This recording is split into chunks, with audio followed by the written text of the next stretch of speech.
Dunia semesta sedang nestapa.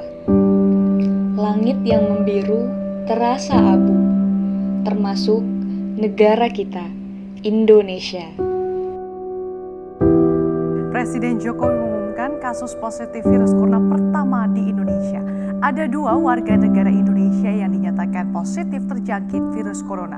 Mereka tertular dari warga negara Jepang yang sebelumnya dikabarkan pemerintah Malaysia terkena virus corona. Dikutip dari situs worldometers.info, jumlah orang terinfeksi di seluruh dunia hingga pukul 2 pagi tadi mencapai lebih dari 8.340.000 orang, bertambah sekitar 142.557 kasus dari jumlah sebelumnya. Sedangkan korban kita berharap dengan kepatuhan kita terhadap segala anjuran pemerintah yang terkait dengan pengendalian COVID-19 ini, atau kesungguhan kita untuk menjalankan era normal yang baru, maka angka ini akan bisa kita tekan, bisa kita turunkan untuk kemudian menjadi hilang. 251 hari telah kita lewati, hidup berdampingan dengan virus mengerikan. Segala upaya telah dilakukan, PSBB, karantina wilayah, lockdown, hingga akhirnya new normal.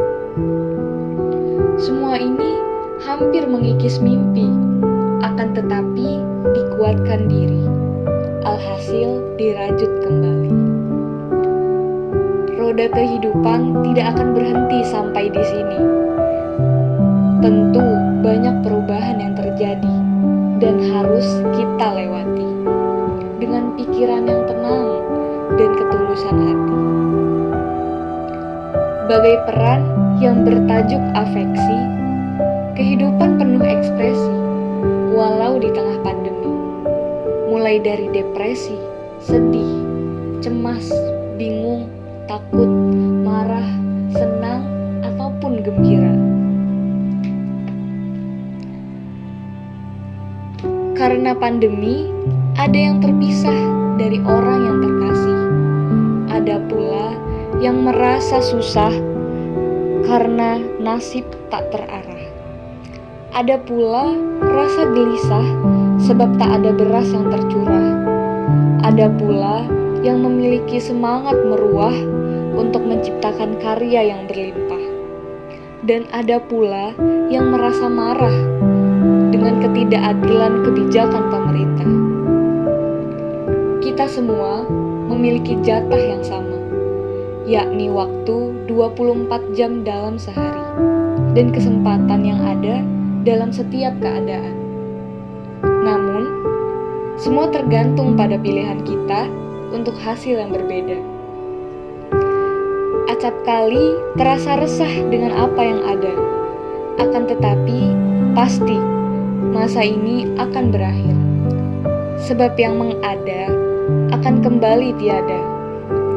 Oleh sebab itu, tetap patuhilah protokol kesehatan yang ada untuk kehidupan yang kembali merdeka, tanpa takut, gelisah, khawatir, atau cemas akan virus yang ada.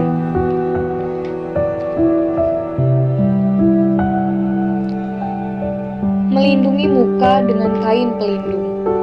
Membiasakan diri untuk mencuci tangan dengan air dan sabun. Menjaga jarak tak menjadi halangan. Tak menyentuh apapun secara langsung dengan tangan pun tak menjadi penghambat. Dan membiasakan diri menjadi layaknya sebuah barang yang harus dicek suhu ketika masuk dan keluar. Penyemprotan tangan ketika berada di lingkungan luas layaknya barang yang harus disterilkan. Tempat ibadah pun tak menjadi penghalang bagi rasa syukur kita terhadap keadaan. Kurang lebih 55 hari lagi kita lewati tahun 2020 ini. Hanya ada satu langkah untuk melewati keadaan ini. Bergerak bersama. Bergerak dengan keadaan dan bergerak untuk perubahan. Perubahan demi memulihkan negeri ini. Indonesia. Semoga riuh kembali utuh.